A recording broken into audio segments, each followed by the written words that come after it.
Hey guys, welcome back to the next class. I actually got some few questions about the difference between a blog and a website. That's why I made this video to explain the difference. Okay, if you're new here, my name is David and I'm teaching you how to start your own blog. So if you have not subscribed, make sure to hit the subscribe button and invite your friends. Okay, if you have any question, make sure to leave it in the comment section and I'll do well to address them. Now, let me answer the question. The question said, what's the difference between a blog and a website?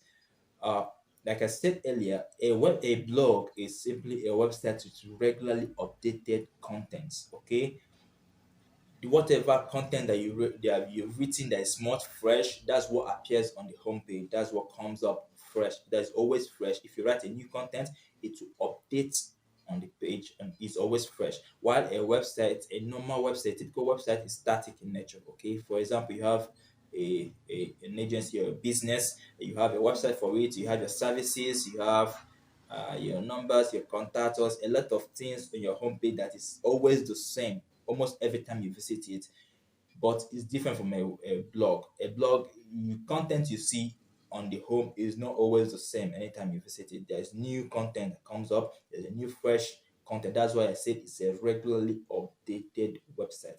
Now, a website can have a blog section. Okay, if you have a website, you can have a blog section whereby you write content that is regularly updated. But on the normal website, it's static in nature. So if you can't call a static website like that a blog, it's a website. But a website can also have a blog section that is regularly updated. That's just the difference. Okay, a blog is regularly updated while a normal website is static. That's the difference between them. Okay, so with that being said, we'll jump right into the next course where I'll teach you what exactly you need right now to start your own blog.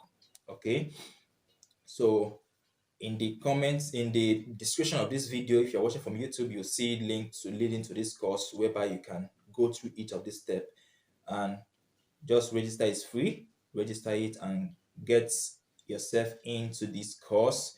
If you are already on the course page, click on the next button to go to the next class where I teach you what you need right now to start your own blog. So with that being said, let's jump right into the course.